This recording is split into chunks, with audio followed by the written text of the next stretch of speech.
These 12 habits are what I've learned from the top 1% people in the world and that can completely change your life. So, for knowing that, let's go ahead. So, the first thing is understanding the freedom to choose.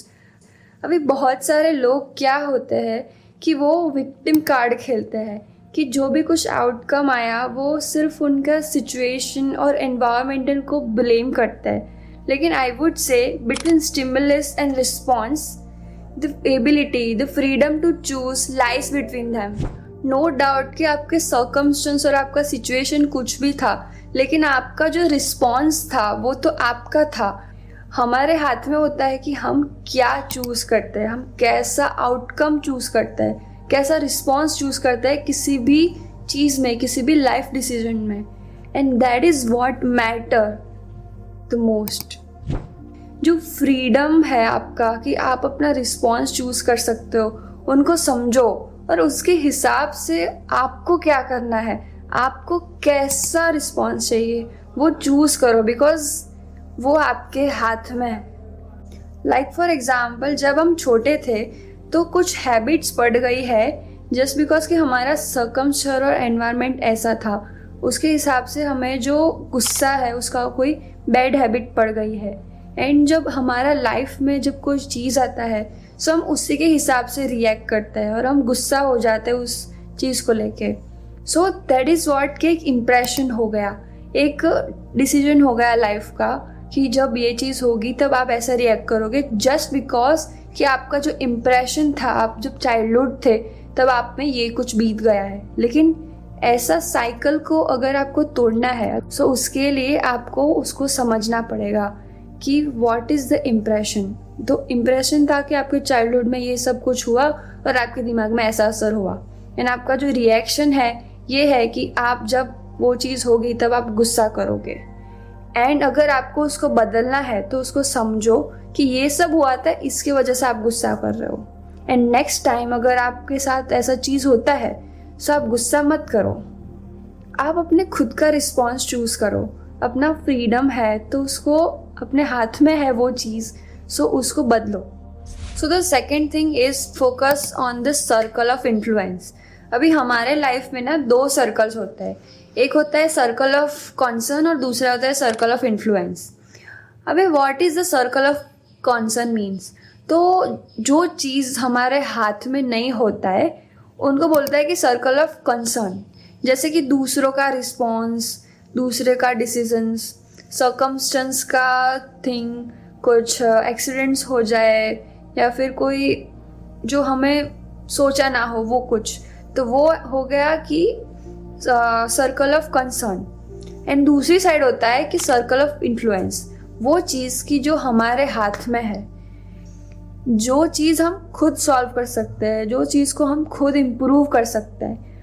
And वो basically जो हमारे actionable things होती है वही होती है. सो बहुत सारे लोग क्या करते हैं कि अपना जो सर्कल ऑफ कंसर्न होता है उस पर ज़्यादा फोकस करते हैं कि मुझे ये नहीं मिला, मेरे हिसाब से तो ये अच्छा था लेकिन उसने ये डिसीजंस नहीं लिया, उन्होंने ऐसा रिएक्शन दिया एंड ऐसा सिचुएशन हो गया. एंड उसको लेके ना एक टेंशन क्रिएट कर देते हैं, वो स्ट्रेस लेने लगते हैं and all this things. And this things just makes us unhappy and upset.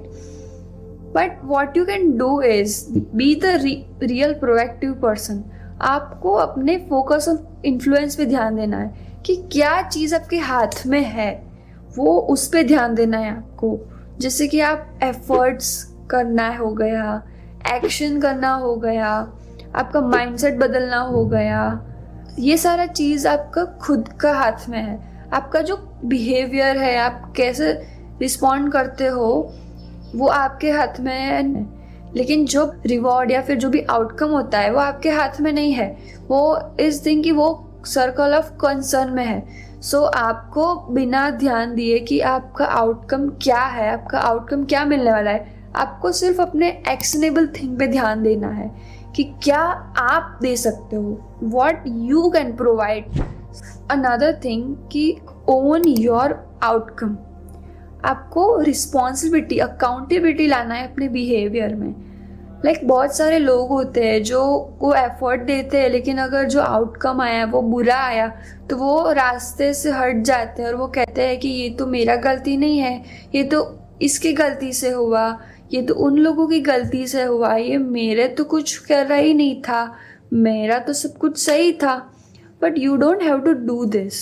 आपको उस थिंग का रिस्पॉन्सिबिलिटी लेना है कि यस, ये जो कुछ भी हुआ वो मेरे वजह से हुआ, and all I done with this, and उसके वजह से ये कुछ हुआ। अगर आप रिस्पॉन्सिबिलिटी लोगे तो आप अपना खुद का जो भूल था, अपना खुद का जो मिस्टेक्स था, उनको एनालाइज कर पाओगे अच्छे से, एंड फ्यूचर में अगर वो आएगी तो आप उनको अच्छे से हैंडल कर पाओगे। Another thing is spend time with your issues. अभी जब जो भी आउटकम हो गया और जो भी इश्यू और प्रॉब्लम आया है, सो आपको जस्ट इम्पल्सिवली डिसीजन लेने से पहले आपको उनके साथ थोड़ा सा टाइम स्पेंड करना है। एक एक्सपेरिमेंट किया था जो कि जर्नल ऑफ एक्सपेरिमेंटल साइकोलॉजी में पब्लिश भी हुआ है, एंड उसमें क्या था कि 3 ग्रुप दिए गए थे। उसमें फर्स्ट ग्रुप को प्रॉब्लम सॉल्व करने के लिए कुछ टाइम नहीं दिया था, सेकेंड ग्रुप को 5 मिनट दिए थे, एंड जो थर्ड ग्रुप था उनको 30 मिनट्स दिए थे for acting on the problem. And you know what, जो रिजल्ट आया वो एकदम फिनोमिनल था। जो लास्ट ग्रुप था जिसे उन्हें 30 मिनट्स दिए गए थे, उन्होंने ही सबसे इफ़ेक्टिव और सबसे क्रिएटिव सॉल्यूशन दिए। आपको एकदम से डिसीजन नहीं लेना है, एकदम से सॉल्यूशन नहीं डालना है। आपको थोड़ा सा टाइम लो, अपना सा उस इश्यू को समझो अच्छे से कि उसका रूट कॉज क्या है, उसका क्या क्या सॉल्यूशन हो सकता है, उसका जो हुआ था उसके फैक्टर्स क्या क्या है, एंड आप क्या क्या चीज़ चेंज कर सकते हो, उस चीज़ से क्या क्या चेंज होगा, एंड ऑल दिस थिंग्स। और उससे जो भी क्रिएटिव सॉल्यूशन आता है उसको लो। So another thing is be agree and disagree. अभी आप बोलोगे कि एग्री भी करना है और डिसएग्री भी करना है, ये क्या चक्कर है? सो मैं कहना चाहूँगी कि ऐसा नहीं होता कि आप कंप्लीटली किसी पर्सन्स को एग्री करो, एंड ऐसा भी नहीं होता कि आप किसी भी पर्सन को कंप्लीटली डिसएग्री कर दो। कोई भी इंसान परफेक्ट नहीं होता, सब लोगों के माइंडसेट अलग होते हैं, एंड कोई भी गलत नहीं होता। बस ये चीज़ है कि सब लोग डिफरेंट है, एंड ऐसा भी नहीं कि आप सिर्फ दूसरों को समझो। आपको खुद का जो भी आपका पॉइंट ऑफ व्यू है, आपका थॉट्स है, उसको भी आपको स्टैंड आउट करना पड़ेगा, उसको आपको कॉन्फ्रंट करना पड़ेगा। अपने थॉट से वो अलाइन करता है, सो अग्री करो। बट अगर आपका थॉट्स अलाइन नहीं करता और आप उनको इम्प्रेस करने का ट्राई कर रहे हो, so just don't do that thing.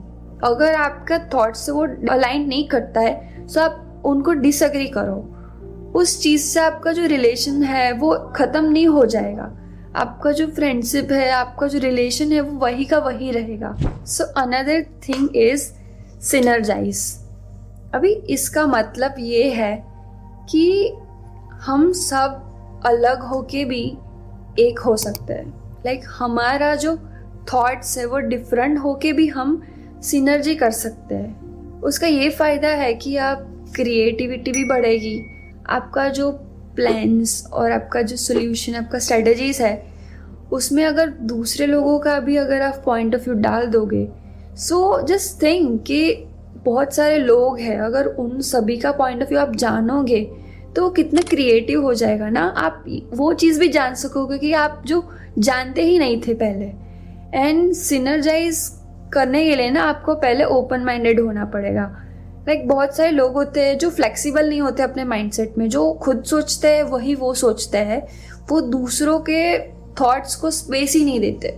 आपको वो नहीं करना है, आपको एक ओपन माइंड रखना है दूसरों के थॉट्स को भी।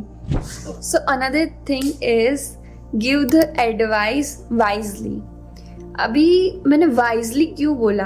क्योंकि बहुत सारे लोग होते हैं जो मुफ्त में एडवाइस देते रहते हैं। फॉर एग्जाम्पल, हमारे जो आज का वर्ल्ड है वहाँ पे बहुत सारे बाबास हैं, बहुत सारे पब्लिक स्पीकर हैं, बहुत सारे लाइफ कोचेस हैं, वो क्या करता है कि वो एडवाइस देने लगता है, वो सिर्फ कॉमन एडवाइस देता है एंड बहुत टाइम वो सिर्फ अपना खुद का एक्सपीरियंस, अपना खुद का ऑटोबायोग्राफी ही दूसरों को बताने लगता है। एंड जो एडवाइस देते हैं वो इफ़ेक्टिव नहीं प्रूव होती, जस्ट बिकॉज कि वो एडवाइस है वो सिर्फ उनके सर्कमस्टेंस और उनकी सिचुएशन में सेट हो सकती थी। अगर वो हम एडवाइस ले और हमारे सिचुएशन में डाले तो हमारा सिचुएशन तो एकदम अलग है उनसे, वो एडवाइस तो वर्क ही नहीं करेगी। सो आपको ये गलती नहीं करनी है कि आप कॉमन एडवाइस मत दो। आपका जो खुद का एक्सपीरियंस है, आपका खुद का ऑटोबायोग्राफी है, बस वो ही दूसरों पे छाप छाप मत करो। आपको अगर एडवाइस देनी है तो वाइजली दूसरों का जो सिचुएशन है उनको समझो, क्या बेसिकली चीज़ क्या हो रहा है उनको समझो पहले आप, एंड देन उनको रिलेटेबल एडवाइस दो, वो समझ सके वैसी एडवाइस दो and that will prove as effective, क्योंकि वो एडवाइस उनको रिलेटेबल होगी, वो एडवाइस वो वर्क भी कर पाएंगे उन पे एंड उन एडवाइस से उनको फ़ायदा भी होगा ना। So another thing is accept the help and support. अभी मैंने बहुत सारे लोग देखे हैं, जब मैं उनको अप्रिशिएट करती हूँ या फिर सपोर्ट करती हूँ, सो वो लोग ऐसे कहते हैं कि no no no I am not that able and ये तो मुझे पता नहीं कैसे मिल गया and I just don't feel कि ब्ला ब्ला ब्ला। सो मैं कहना चाहूँगी उन लोगों से कि don't you feel pride for your self, don't you think that you own that thing, you know you own it, so just why you just neglect the support and appreciation? I would say कि आपको आपका जो support करता है, आपको appreciate करता है, सो उनको काइंड हार्टेडली उनको वेलकम करना है और उनको एक्सेप्ट करना है। एंड फॉर द हेल्प, बहुत सारे लोग ऐसा बोलते हैं कि हम तो सिग्मा है, हम तो किसी की हेल्प के बिना ये सब कुछ करेंगे। सो आई वुड से कि ऐसा कुछ होता नहीं है दुनिया में, ये सब कुछ इंटरनेट से फैलाया हुआ ब्लफ है। आप लोगों की हेल्प से और लोगों के साथ के बिना कुछ कर नहीं पाओगे दुनिया में। आपको दुनिया में अगर काम करना है, दुनिया में सक्सेसफुल होना है, तो आपको दूसरों का हेल्प लेना पड़ेगा। So don't just neglect their help and support. So another thing is show gratefulness and praise the things. अभी बहुत सारे लोग होते हैं जो सिर्फ अपनी विशेस को मांगते रहते हैं, लाइक आई विश ऐसा होता, आई विश मेरे पास ये होता, आई विश ऐसा ना हुआ होता and blah blah blah. And कुछ लोग होते हैं कि जो उनको जो भी मिला होता है एंड जो भी कुछ हुआ होता है उनके बारे में वो कंप्लेन करते रहते हैं कि why this happen to me and why this just me and मुझे ही सब कुछ क्यों झेलना पड़ रहा है and all this bluff. And आखिर में वो सिर्फ अपने फेट को और अपने लक को कोसते रहते हैं कि मेरा तो नसीब अच्छा नहीं है एंड ऑल दिस थिंग्स। सो मैं कहना चाहूँगी कि या हम सबको अलग अलग रिसोर्सेस मिले हुए हैं, किसी को ज़्यादा मिले हुए हैं, किसी को कम मिले हुए हैं, बट अगर हम ऐसे मांगते ही रहेंगे और सिर्फ विशेष ही मांगते रहेंगे, कंप्लेंट्स करते रहेंगे, सो उससे कुछ बदलने नहीं वाला है। सो इससे बेहतर है कि हम उस जो भी हमको मिला हुआ है, जो भी रिसोर्सेस, सभी के पास कुछ ना कुछ तो होगा ही जिसके बारे में वो अच्छा फील कर सकता है। सो उसके बारे में ना थोड़ा सा ग्रेटफुलनेस शो करो, थोड़ा सा ग्रेटिट्यूड शो करो। हर रोज़ सुबह उठने के बाद उन चीज़ को याद करो कि जो चीज़ ने आपको पहले कभी मांगते थे, जो चीज़ आपको हैप्पीनेस देती है, एंड जो चीज़ अगर आपकी लाइफ में से चली जाए तो आप अपनी लाइफ को अच्छे से नहीं जी पाओगे। सो उन चीज़ के बारे में सोचो और उस चीज़ के लिए थैंक यू बोलो उस गॉड को जिन्होंने आपको ये रिसोर्सेस दिया हुआ है। And what the benefit of thing is कि आप जब ग्रेटिट्यूड शो करोगे, आप खुद लकी फील करोगे कि आपको ये सब मिला है। एंड जब आप लकी फील करोगे, आप हैप्पी फील करोगे। And when you just feel happy, you feel confident and आपका जो सेल्फ एस्टीम है वो भी बढ़ेगा। सब अच्छा एक्शंस भी ले पाओगे। प्रेज द थिंग्स, लाइक बहुत सारे लोग होते हैं जो सिर्फ कंप्लेंट्स तो करते हैं लेकिन जो अच्छा चीज़ होता है उनको अप्रिशिएट करना भूल जाते हैं। So don't do that, just appreciate the thing. आप छोटी छोटी बातों को भी अप्रिशिएट कर सकते हो, लाइक किसी ने आपको रास्ता दिखा दिया, या फिर किसी ने आपको थोड़ा सा हैप्पीनेस फील करा दिया, या फिर किसी का स्टाइल से आप थोड़ा सा इंस्पायर हो गए एंड आप उनसे इन्फ्लुएंस हो गए, आप अपना स्टाइल बदला, सो आपको वो हेल्प किया। सो ऐसी छोटी छोटी चीज़ को ना अप्रिशिएट करो। ये चीज़ ना दूसरों को बहुत अच्छी लगेगी, दूसरे भी हैप्पी फील करेंगे एंड वो अगर हैप्पी फील करेंगे तो वो आपको भी हैप्पी फील कराएंगे एंड ये साइकिल चलता रहेगा। सो बेसिक इज कि फील हैप्पी एंड दूसरों को भी हैप्पी फील कराओ। अभी another thing is balancing the masculine and feminine energy. हमारे सभी की लाइफ में करियर होता है, प्रोफेशनल लाइफ होती है, वर्क लाइफ होती है। That is very important and that should and that deserve your time, energy and all of things.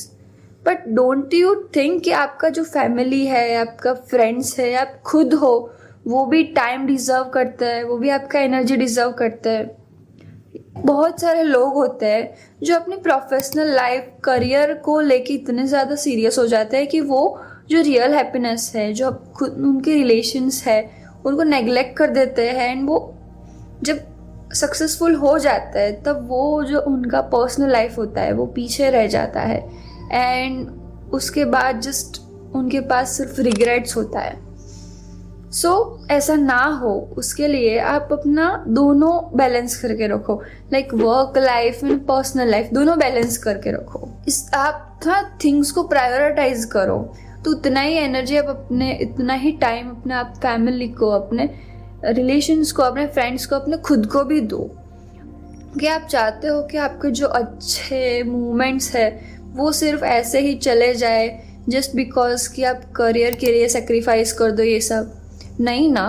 आपका करियर इम्पॉर्टेंट है but so does your family, you and your relations also deserve this. Another thing is don't hang upon the words, understand the feeling behind it. हमारे दुनिया में ऐसा होता है कि हमारे पास बहुत सारे लैंग्वेजेस है, हिंदी, इंग्लिश, आपका मदर टंग एंड न जाने कौन सी। बट कुछ टाइम आता है जब हम अपना जो इमोशन होता है, अपना फीलिंग होता है, वो हम ये सारे लैंग्वेज जानते होने के बाद भी वो हमारा जो अंदर होता है वो एक्सप्रेस नहीं कर पाते। एंड ये सभी के साथ होता है एंड हम सोचते हैं कि सामने वाला सिर्फ ऐसे मैजिकली समझ जाए, बट ऐसा कभी होता नहीं है। सो अगर आप चाहते हो कि आपको भी कोई समझे तो पहले इनिशिएटिव आपको लेना पड़ेगा। लाइक आप दूसरों को पहले समझना पड़ेगा, दूसरों का फीलिंग समझना पड़ेगा। जो दूसरे बोलते हैं उनका जो वर्ड, जो कम्युनिकेशन करता है, उनका मेन मोटो उनका फीलिंग एक्सप्रेस करना होता है।